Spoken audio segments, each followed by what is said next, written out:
The last garden world of the Verath burned beneath a sky choked with ash. Once, the planet Verath Prime had been a masterpiece of botanical engineering, a world where crystal towers rose from forests of silver-leaf trees and every city was a symphony of living architecture. The Verath had shaped their homeworld across 10,000 years, blending artistry with nature until the line between civilization and ecosystem had ceased to exist. Their cities breathed. Their monuments grew. Their entire culture had been built on the principle that beauty and life were inseparable. Now it was dying. Telvan stood at the viewport of the refugee ship Eternal Bloom, watching his homeworld's final moments. He was old even by Verath standards, his skin the color of aged bark, the bioluminescent patterns that marked his face dim with exhaustion and grief. Behind him, 300 of his people huddled in a cargo hold meant for 50. They were the lucky ones. They had escaped. 4,000 Verath remained alive in the entire galaxy. 4,000 from a population that had once numbered in the billions. The Krynn Dominion had been efficient in their extermination. They wanted the Garden Worlds, those rare planets where Verath expertise had turned barren rocks into paradises. The Krynn were a species that valued expansion above all else. Their philosophy centered on the acquisition of territory and resources. They had offered to purchase the Verath worlds once, offering what they considered generous compensation. When the Verath had politely refused, explaining that their worlds were not commodities but ancestral homes woven into their very identity, the Krynn had returned with warships instead of trade vessels. The first strikes had come without warning. Orbital bombardment, precise and devastating. The Krynn targeted population centers, agricultural hubs, anything that could sustain Verath civilization. There had been no demands for surrender, no ultimatums, just systematic elimination. The Krynn had studied the Verath for decades before attacking. They knew the Verath had no military to speak of, no weapons beyond basic defense systems. The Verath were herbivores, philosophers, artists. They had never conceived of war on such a scale. Telvan had watched his civilization collapse in 14 months. Planet after planet fell silent. Refugee ships fled into the void, only to be hunted down by Krynn patrol cruisers. The survivors scattered across hostile space, hiding in asteroid fields and derelict stations, watching their life support systems fail one by one, knowing rescue would never come. But Telvan had tried anyway. He had sent a message to the Galactic Council, that ancient assembly of spacefaring civilizations that claimed to uphold justice and order among the stars. He had pleaded for intervention, for sanctuary, for anything. He had invoked every treaty, every protocol, every scrap of interstellar law that might compel action. The Council had voted 3 days ago. Telvan had watched the proceedings through a borrowed communications array, had seen the delegates of 40 species debate the fate of his people with clinical detachment. The arguments had been varied, but the conclusion unified. The Sovereign Space Accords prohibited interference in territorial disputes. The Krynn Dominion was a major economic power. Intervention would destabilize the region. The precedent would be dangerous. The Verath situation was tragic but complicated. In the end, 38 species had voted for non-intervention. 1 had abstained, and just one had voted to help. Humanity. Telvan had barely heard of them. A young species, recently admitted to the Council, still finding their place among the ancient civilizations of the galaxy. They controlled a handful of star systems, possessed a modest fleet, and were considered by most to be naive idealists still drunk on their first contact with alien life. Their ambassador, a middle-aged human named Marcus Webb, had given an impassioned speech about moral duty and the obligation to protect the innocent. The other delegates had listened politely and ignored him completely. The vote had been declared. Non-intervention was official council policy. The Verath were on their own. Telvan had cut the transmission and turned to face his people. He had no words of comfort left. They would run until their fuel ran out, until their life support failed, until the Krynn hunters found them. Their species would die not with a bang but with a whimper, suffocating in the dark between stars. That had been 3 days ago. Now watching his homeworld burn, Telvan felt the weight of every one of his 214 years. He was the eldest of the survivors, the keeper of their history, and he would live just long enough to see it all end. The Eternal Bloom had perhaps 2 weeks of life support remaining. The other refugee ships were in similar or worse condition. They had no destination, no haven, no hope. The communications panel behind him chirped. Telvan ignored it. Probably another Krynn vessel demanding their surrender, promising a quick death if they complied. The Krynn had been making such offers for months, as if mercy could be measured in the speed of execution. The panel chirped again, more insistently. One of the younger Verath, a female named Shira, moved to answer it. Her bioluminescent patterns flickered with anxiety. She was barely 30 years old and had spent a quarter of her life fleeing for it. "Elder Telvan," she said quietly. "It's not the Krynn. It is a transmission on an open frequency. They are asking for our location." "Another scavenger," Telvan said bitterly. "The galaxy had no shortage of species willing to profit from desperation. Ignore it. Elder, they are claiming to be from Earth. They say they are here to help." Telvan turned slowly. "Earth, the human homeworld. They are transmitting authentication codes from the Galactic Council database. The signal is legitimate." Hope was a dangerous thing for a dying species. It made the inevitable end more cruel.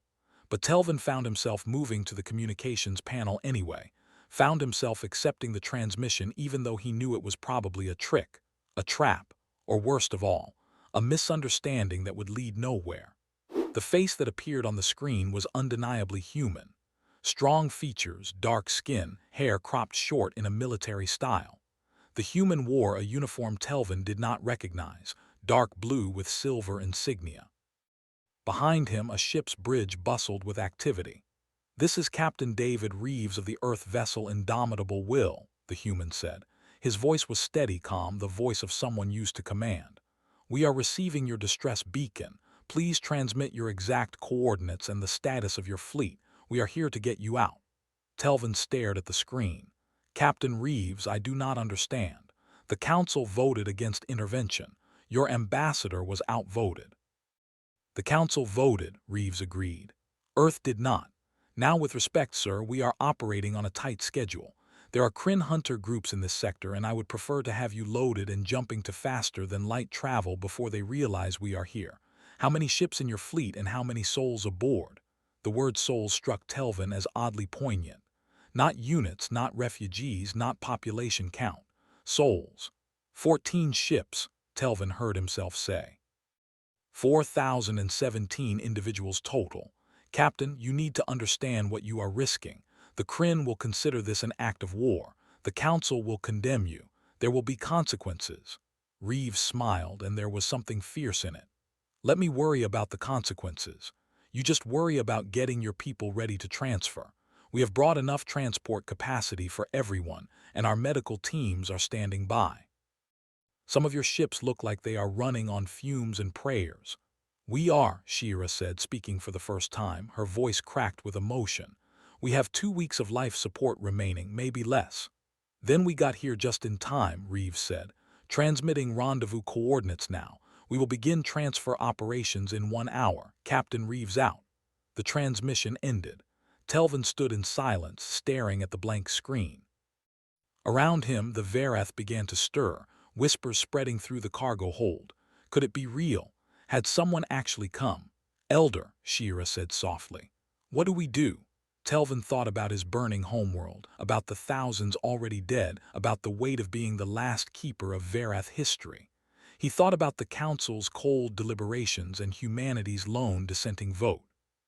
He thought about this Captain Reeves, who had crossed hostile space to reach them, who spoke of souls rather than refugees. "We transmit our coordinates," Telvan said, "and we pray that humans are as good as their word." 12 light-years away, in a conference room on Earth, Secretary General James Karrsen watched the same transmission Telvan had witnessed 3 days prior. He had watched it 17 times now, memorizing every face, every vote, every carefully worded justification for abandoning an entire species to extinction. Karrsen was 63 years old, a career diplomat who had spent 40 years navigating the treacherous waters of international politics before Earth's unification, and another 10 learning to navigate the even more complex realm of interstellar relations. He was tall and lean, with silver hair and the kind of weathered face that came from too many late nights and difficult decisions. He had negotiated Earth's entry into the Galactic Council, had fought to establish humanity as a legitimate voice among civilizations that measured their histories in millennia rather than centuries.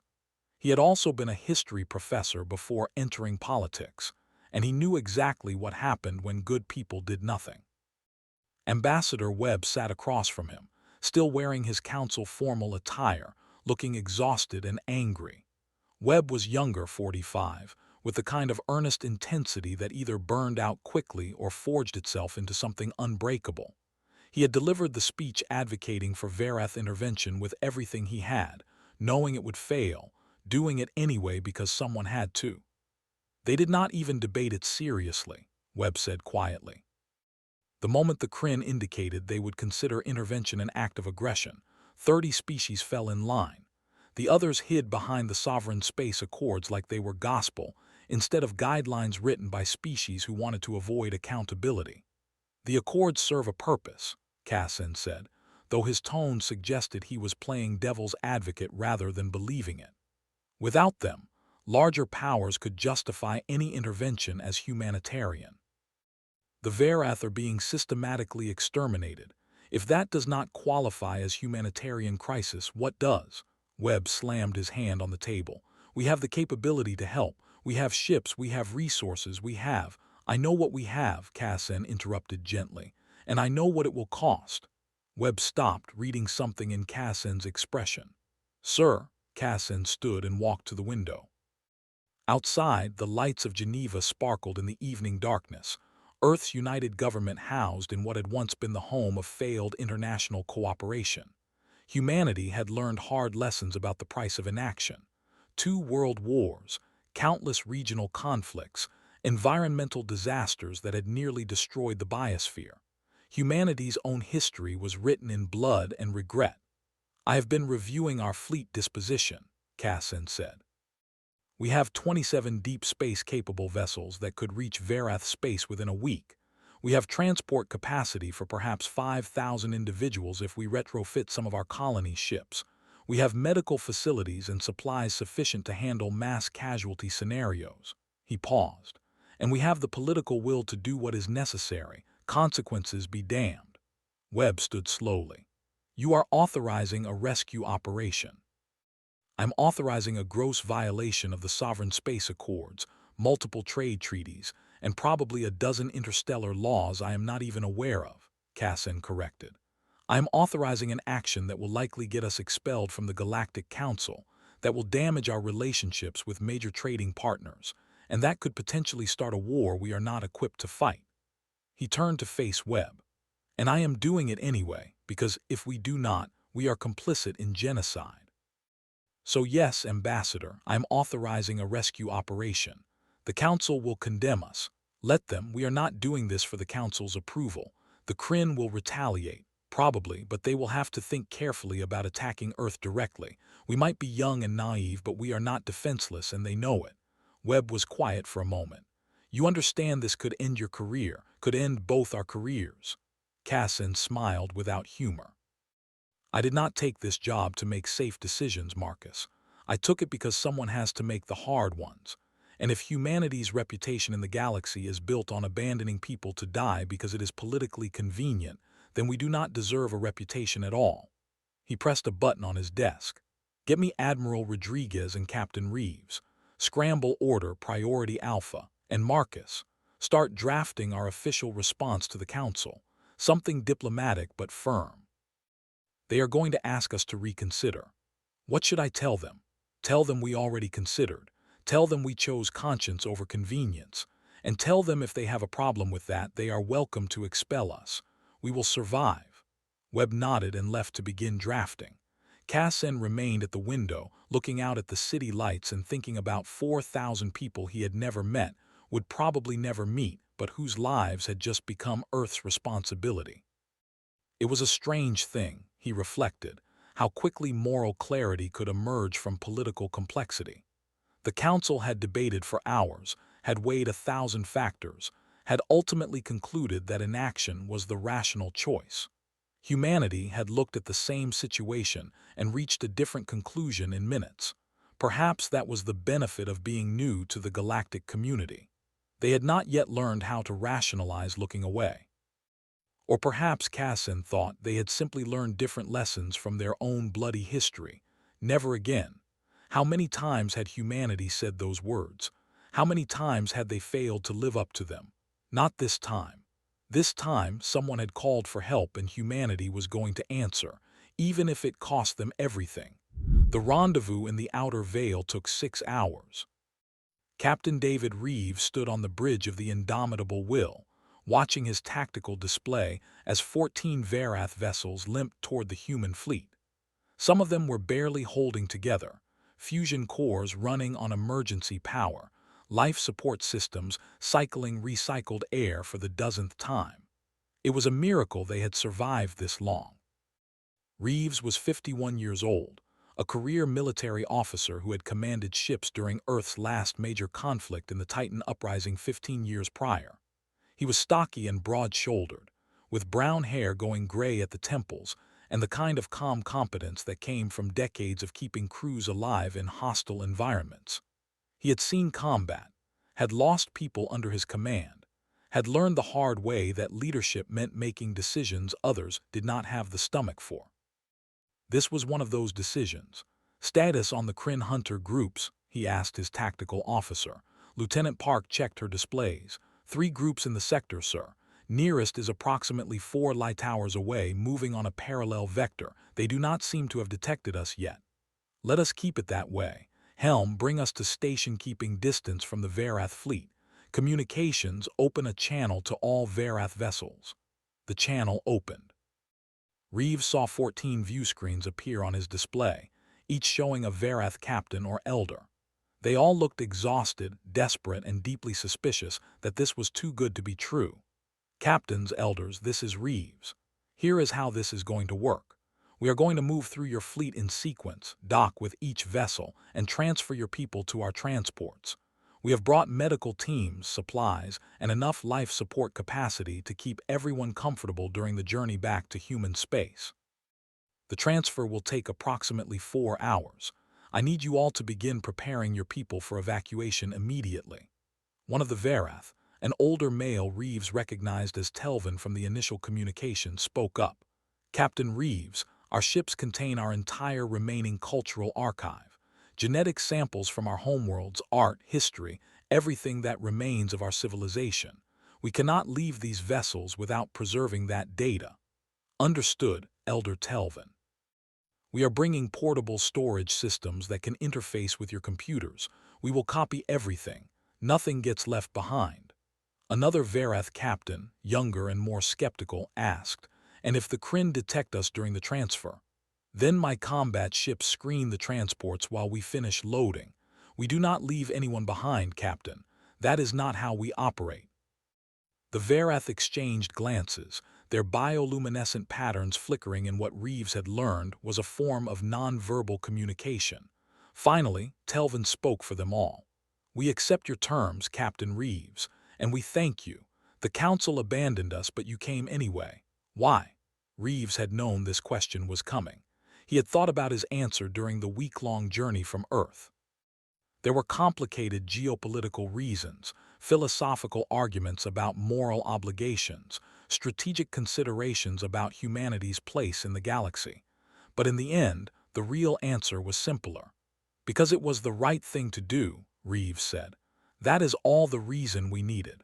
The transfer operations began 20 minutes later. Human boarding teams moved through the Verath vessels with practiced efficiency, helping the refugees gather their belongings, providing medical assistance to those who needed it, carefully cataloging and preserving every piece of cultural data they could find.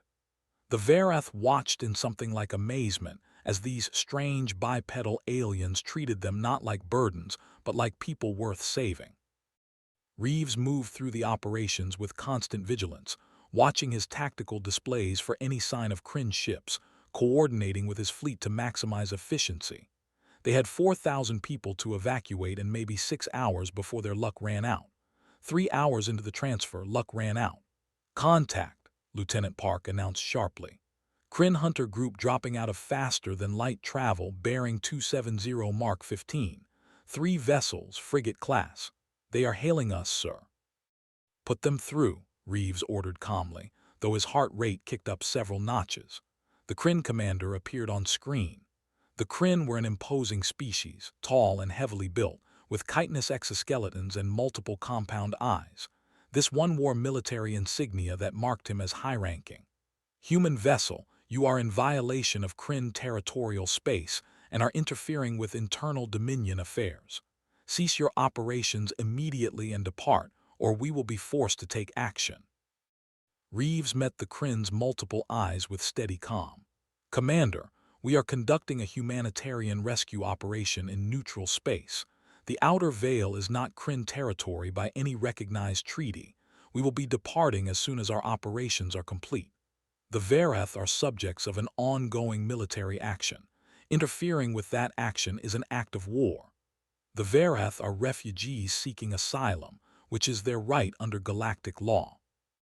Attacking refugees is genocide, which is illegal under the same law."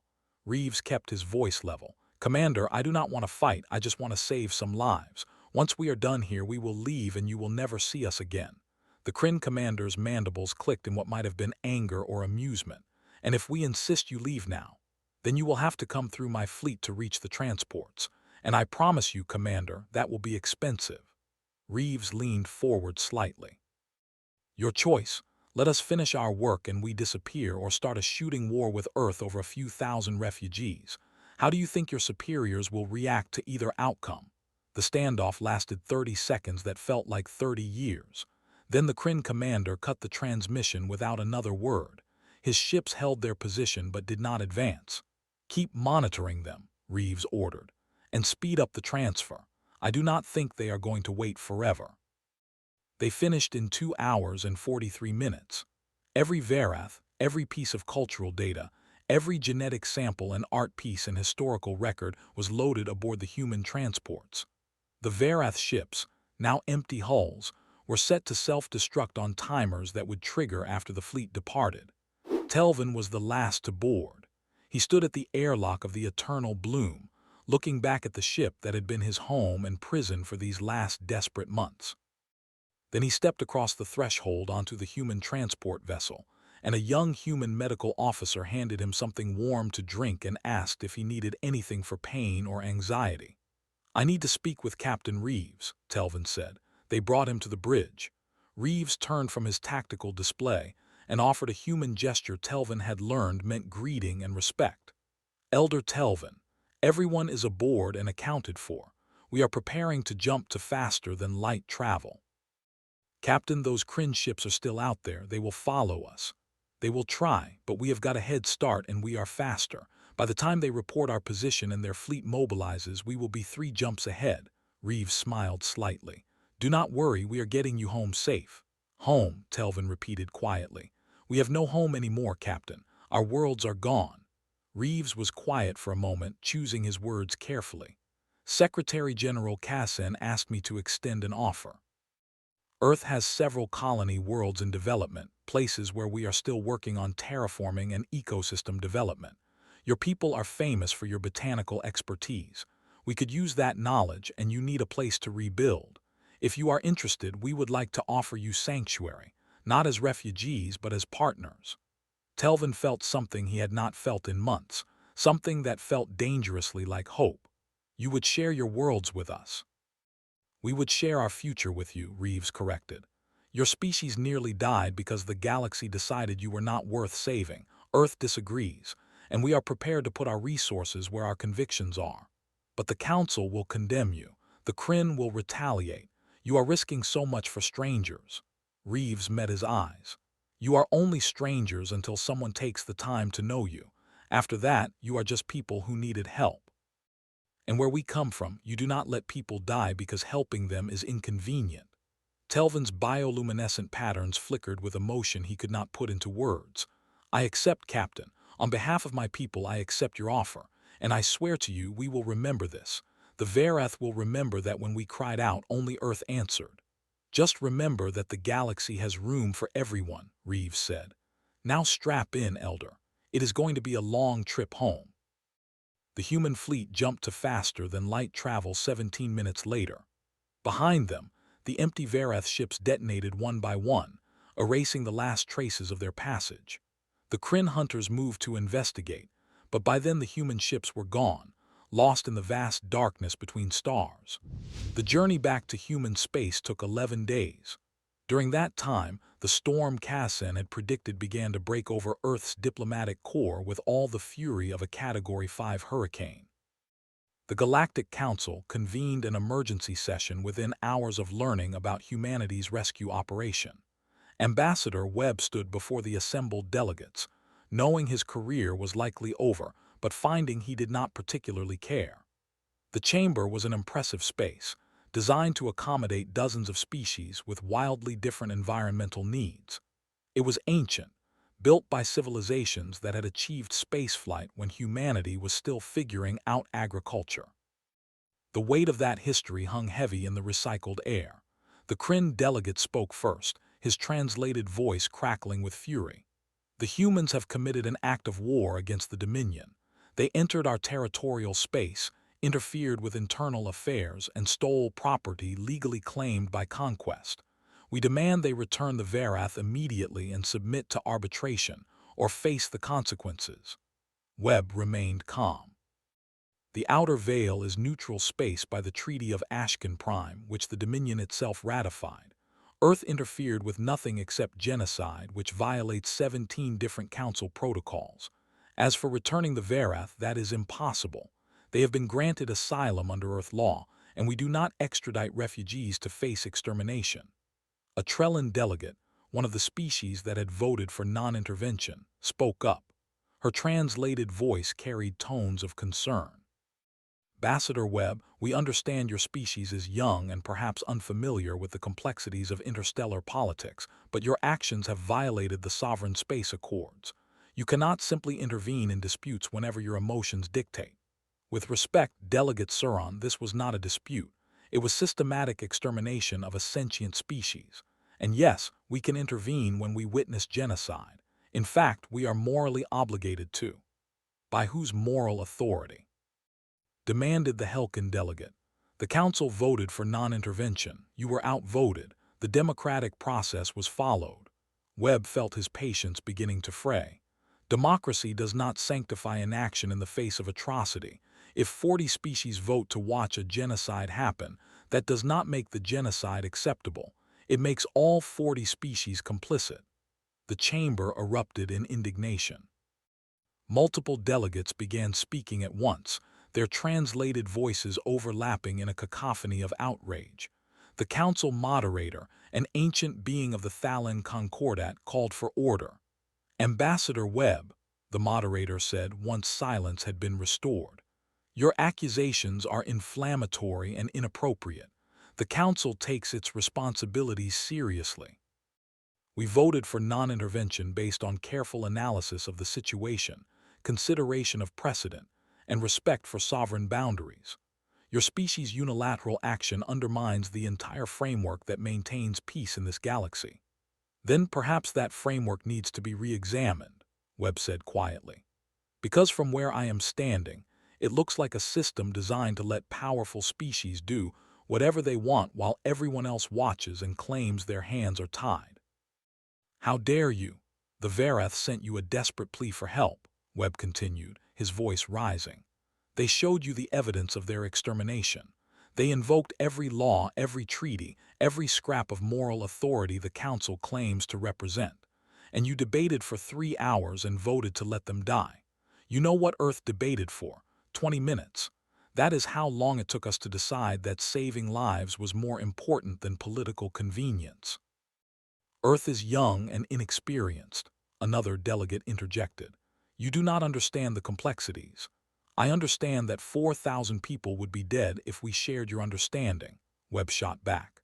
I understand that your complexity is just another word for cowardice, and I understand that if the price of being part of this council is learning to rationalize genocide, then maybe we are better off expelled." The moderator's voice carried the weight of centuries. "Ambassador Webb, you are out of order. The Council will now vote on sanctions against Earth for violating the Sovereign Space Accords. All delegates, prepare your votes." Webb stood alone at the podium, watching the delegates prepare to condemn his species for doing what none of them had the courage to do. He thought about Reeves and his fleet, about the Verath refugees now safe in human space, about Karrsen's willingness to sacrifice Earth standing for the sake of doing what was right. He thought about humanity's history, about all the times they had failed to act when action was needed, about the genocides and atrocities they had watched happen while claiming their hands were tied. Earth had learned those lessons in blood and ash. Apparently, the rest of the galaxy had not. The vote began. One by one, the delegates registered their condemnation of Earth's actions. 37 species voted for sanctions. 2 abstained. And then something unexpected happened. "The Velen Confederacy votes against sanctions," announced a delegate. Webb had not expected to break ranks. The Velans were a small species with little political power, but they were known for their fierce independence. "The Sorath Coalition votes against sanctions," said another delegate. "The Martin Federation votes against sanctions." One by one, smaller species began breaking from the consensus. They were species with little power, little influence, species that had learned what it meant to be vulnerable in a galaxy run by major powers. They saw in humanity's actions something that resonated with their own histories. The final tally, 37 for sanctions, 11 against, 3 abstaining. Sanctions passed, but the unity was broken. The message was sent. Some species, at least, believed Earth had done the right thing. The moderator called the session to order. "Earth is hereby sanctioned for violation of the Sovereign Space Accords. Trade restrictions will be implemented, diplomatic privileges reduced, and Earth's voting rights in the Council suspended for 1 standard year. This session is concluded." Webb left the chamber to find a message waiting from Karrsen. It contained only 3 words: "Well done, Marcus." The news spread across the galaxy at the speed of faster-than-light communications. Humanity had broken Council law to rescue the Verath. The Council had responded with sanctions. The Krynn were demanding restitution. It should have been a straightforward condemnation of rogue behavior. Instead, something strange began to happen. On Velen Prime, protests erupted outside the government complex. Citizens marched carrying signs that read, "They saved lives while we watched, and humanity showed us our cowardice." The Velen government, which had supported sanctions, found itself facing a political crisis.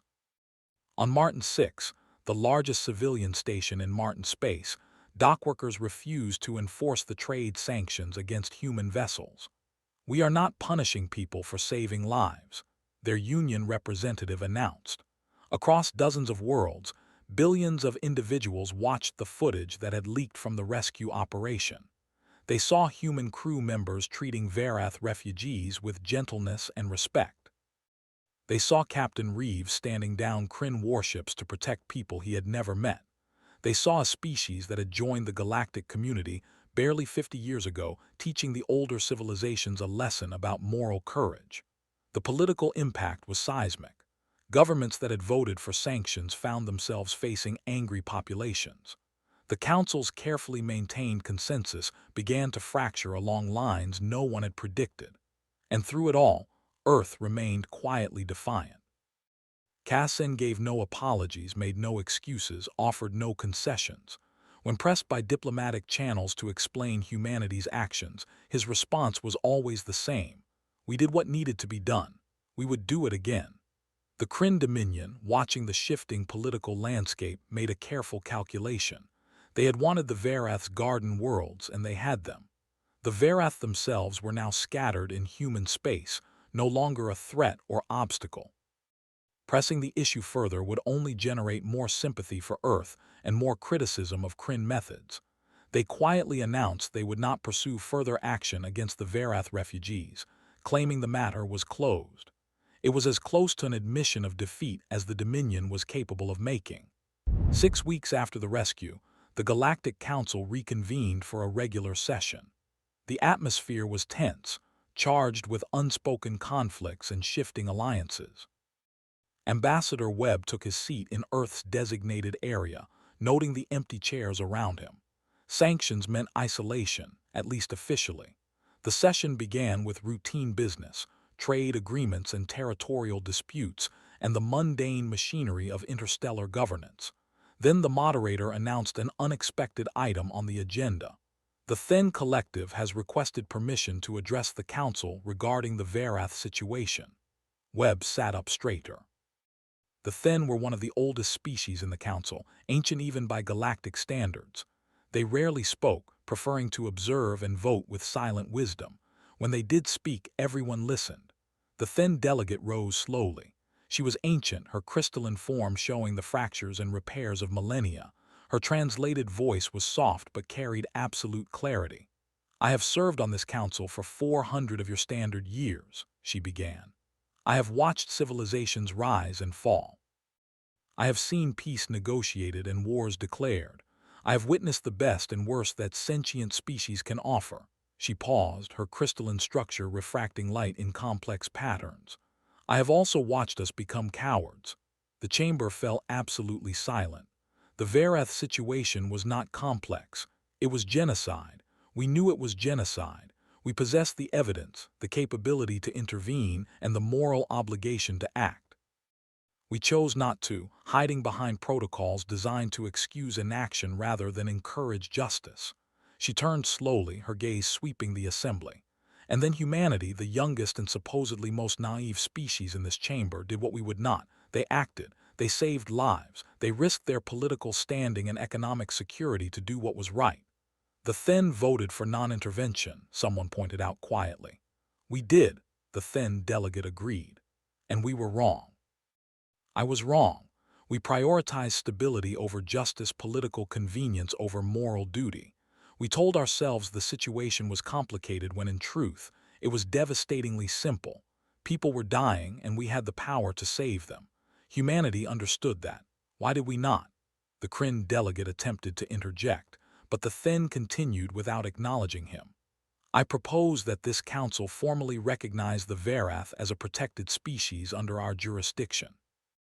I further propose we grant them full rights and representation. And finally, I propose we review the sovereign space accords to ensure they cannot be used again as an excuse for inaction in the face of atrocity." "The proposal is seconded," came the immediate response from another ancient delegate. The Council's procedural rules meant the proposals would have to be voted on. The debate that followed was heated, but the outcome was never really in doubt.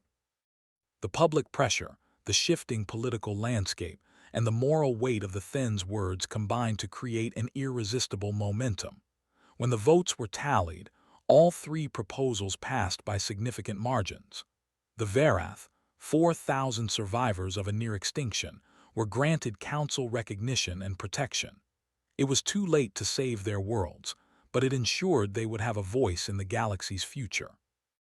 The sanctions against Earth were quietly lifted 3 months later, buried in administrative language about mutual understanding and renewed cooperation.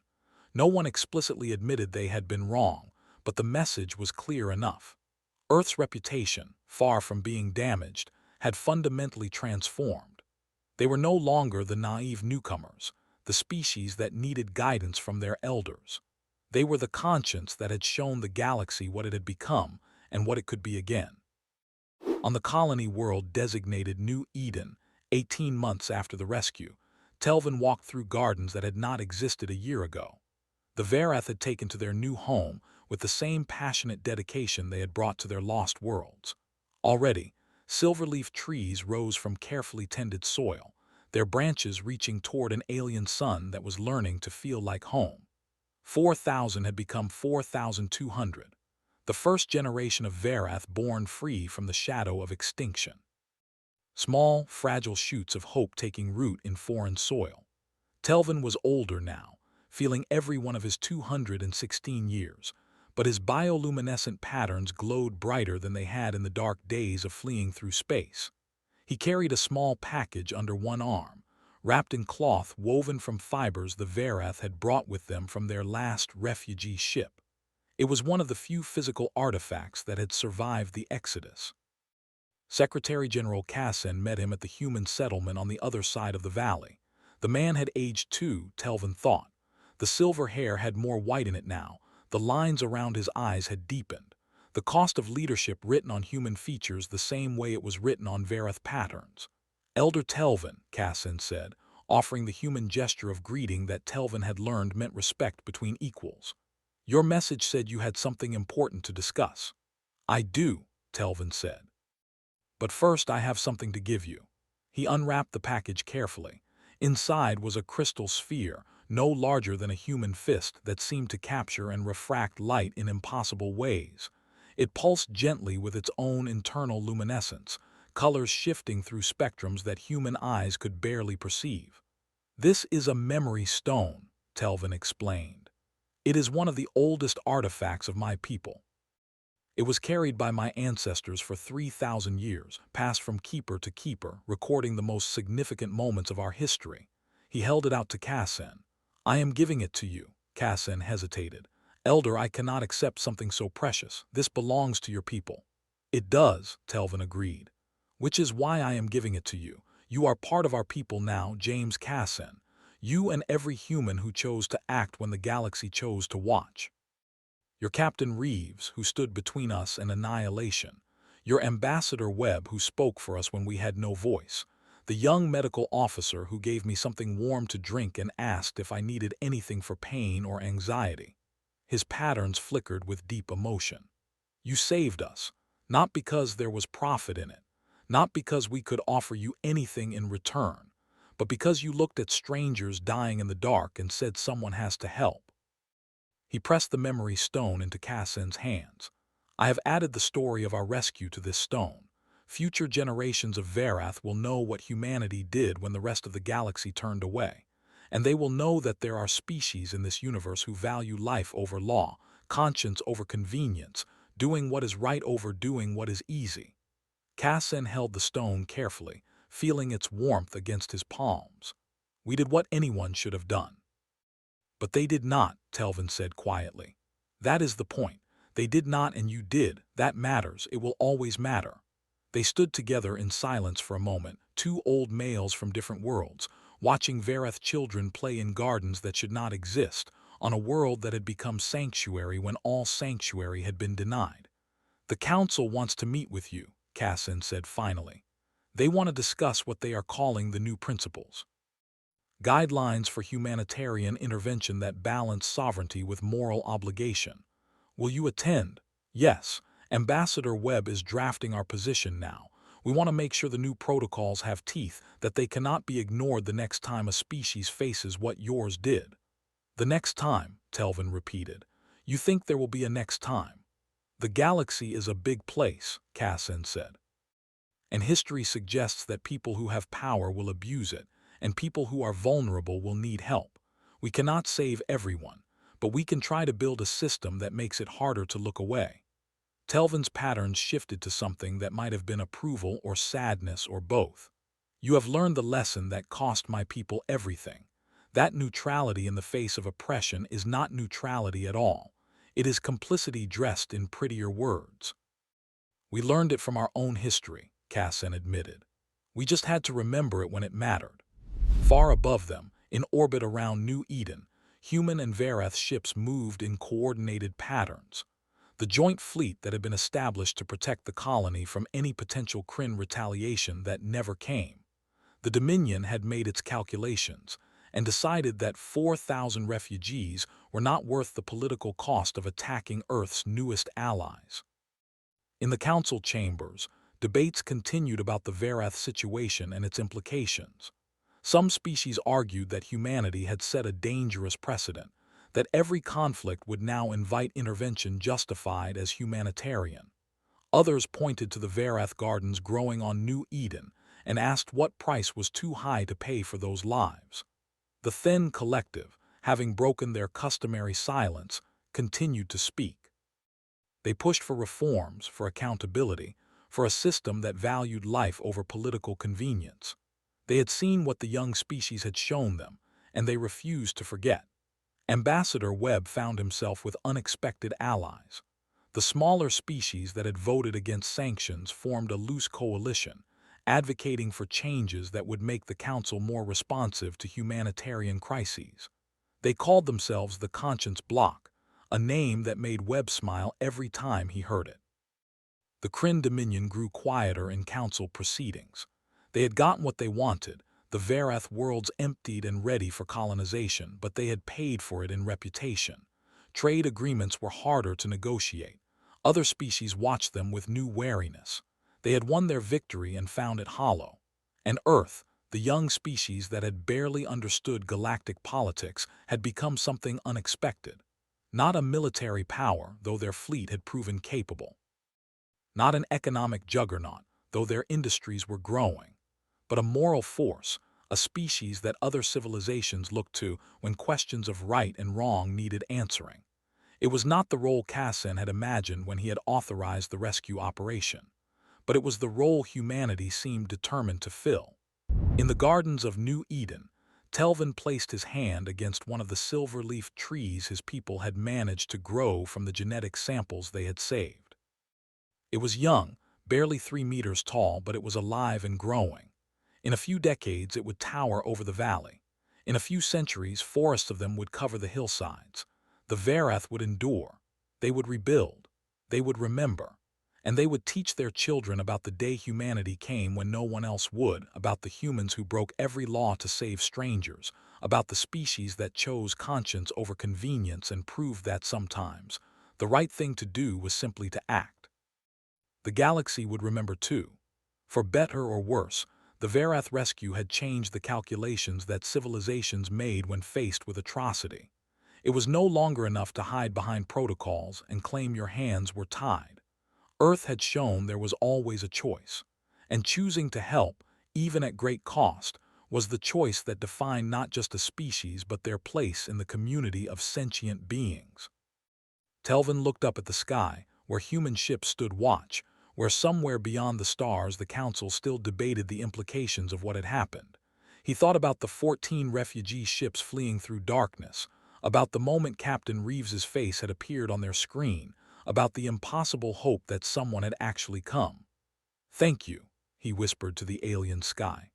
"Thank you for coming when you did not have to. Thank you for caring when no one else would. Thank you for being what the galaxy needed, even if the galaxy did not know it yet." The wind rustled through the silver leaves, carrying the scent of growing things and new beginnings.